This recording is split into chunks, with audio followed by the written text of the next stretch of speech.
Good evening. Tonight will be the last night that we specifically look at the benefits of Koinonia.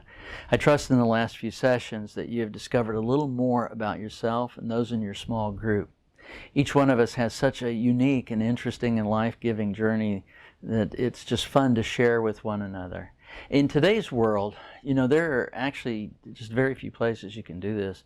In his book, Bowling Alone, The Collapse and Revival of American Community, Robert Putnam, he writes about the decline of social engagement during the 20th century. He demonstrates that organizational membership, and that includes religious services, attending club meetings, interacting with others face-to-face in community, has dramatically declined over the past several decades. The analogy he uses is that while more people are bowling, fewer and fewer people bowl in leagues. They're bowling alone.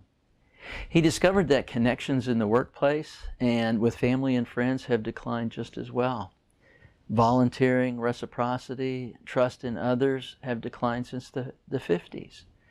He found that older Americans are often more engaged socially than younger Americans. Many of them won't even answer the phone, that is, the younger ones.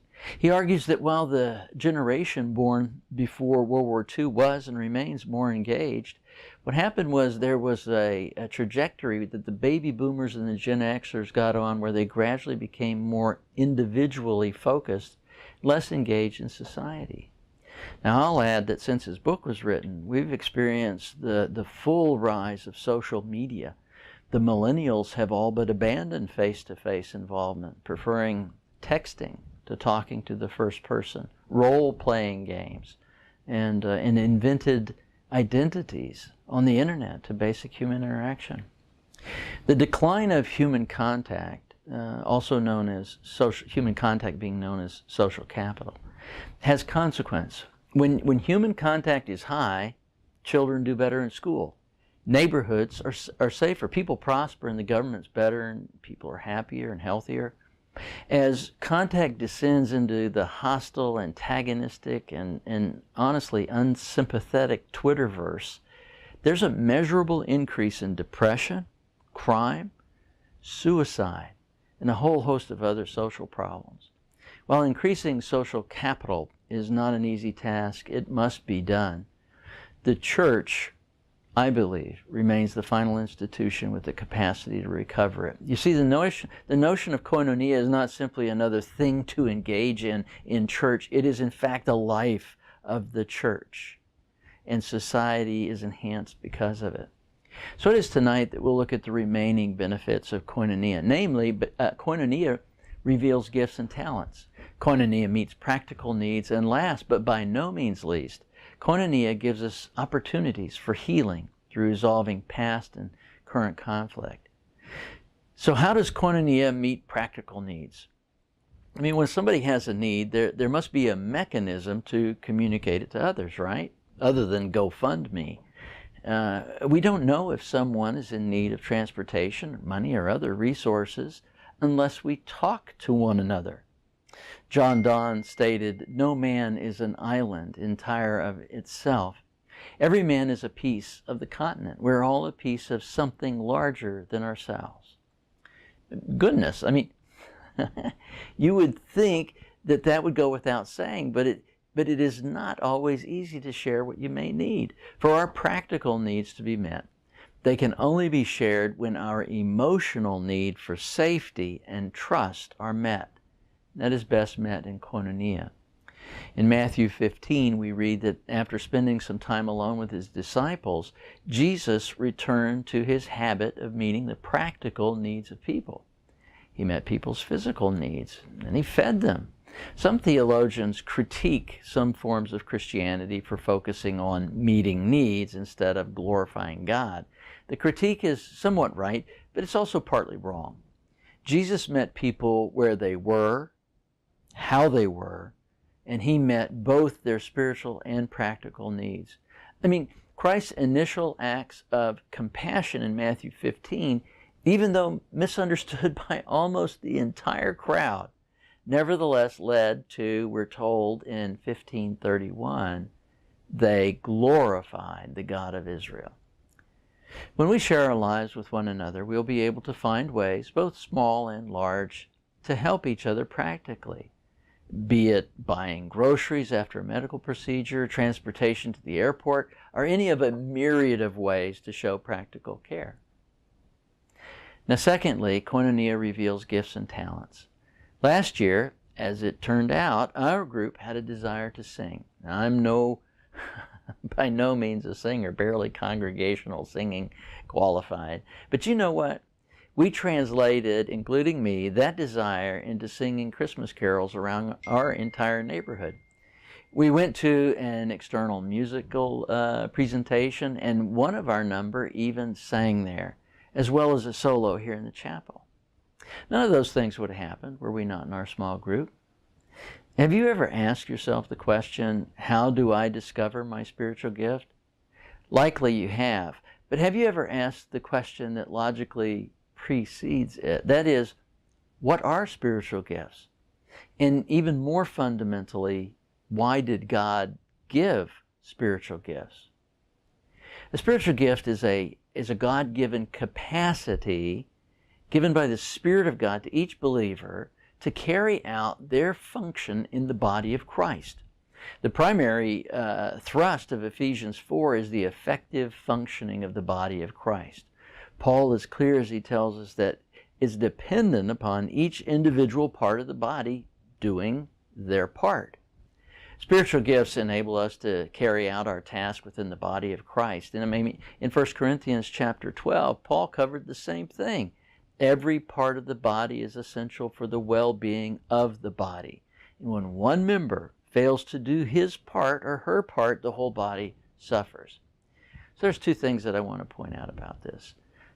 Again, they should be obvious, but some people and even some theologies seem oblivious to them. Namely, spiritual gifts are not given to the benefit of the individual, but for the entire body. To think of spiritual gifts in a competitive or personal consumption kind of way misses the point entirely.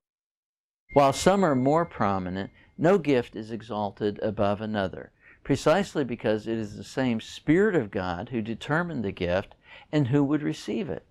Any fighter pilot will tell you that they're merely pedestrians without the maintainers. Yes, the pilot may get more credit, but without the wrench turner, there would be no pilot. Second, since spiritual gifts are given to enable us to carry out the function of the body, then we should presume that spiritual gifts which correspond to each other, to each function, is present.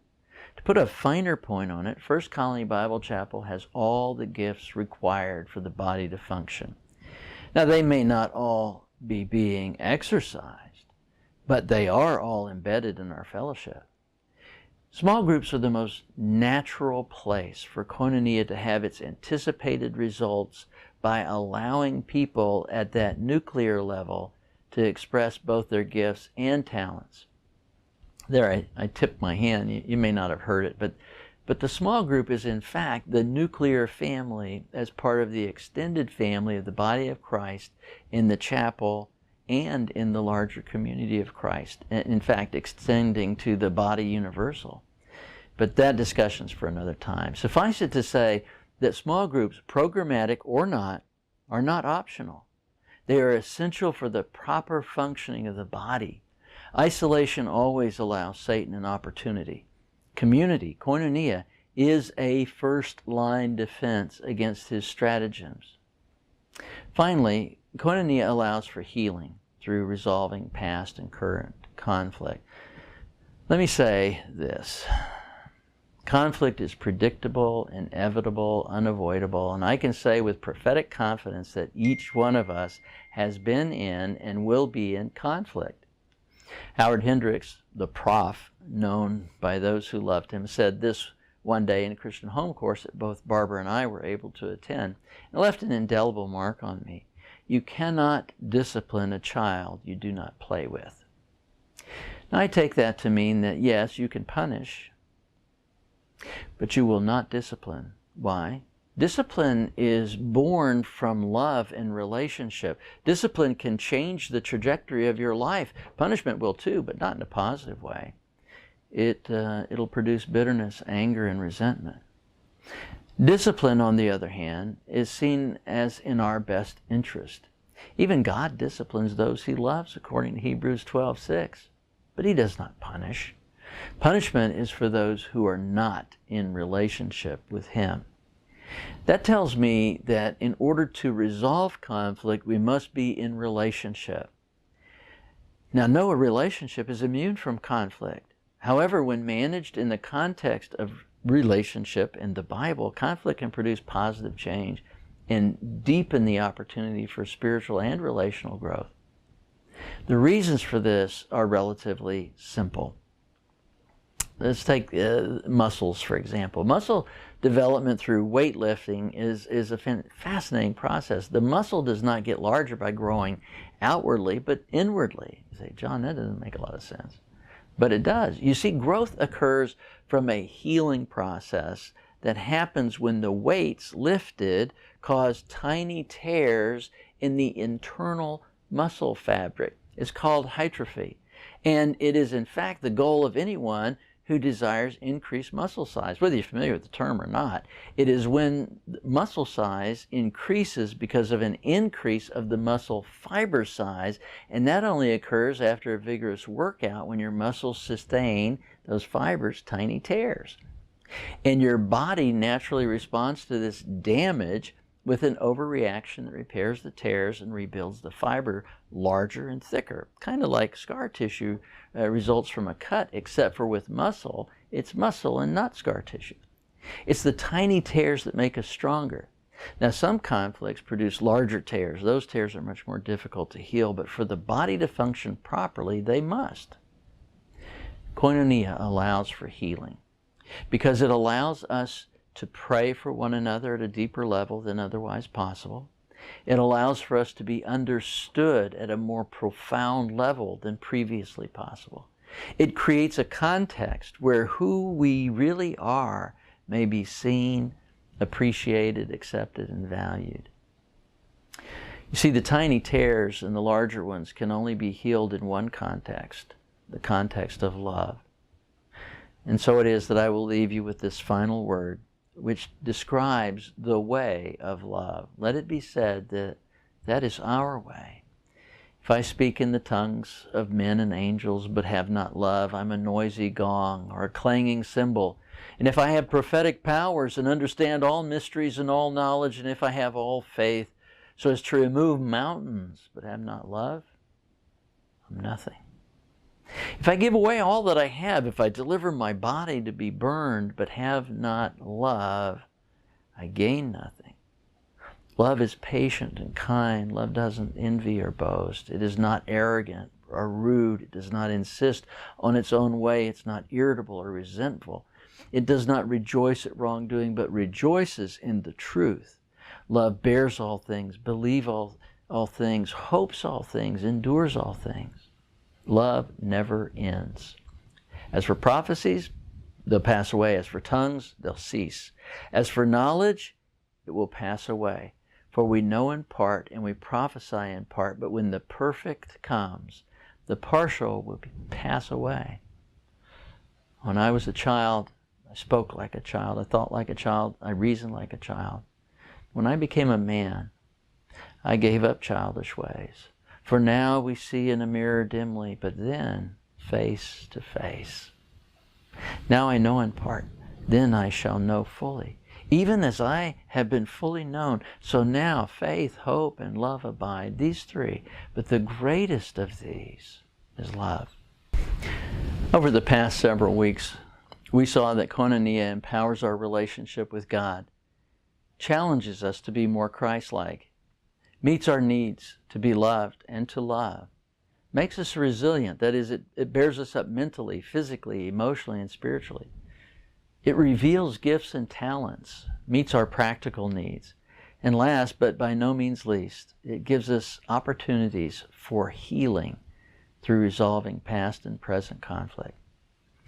May God make your small group experience one that you will value because you have experienced loving God and loving your neighbor. Thank you, and God bless.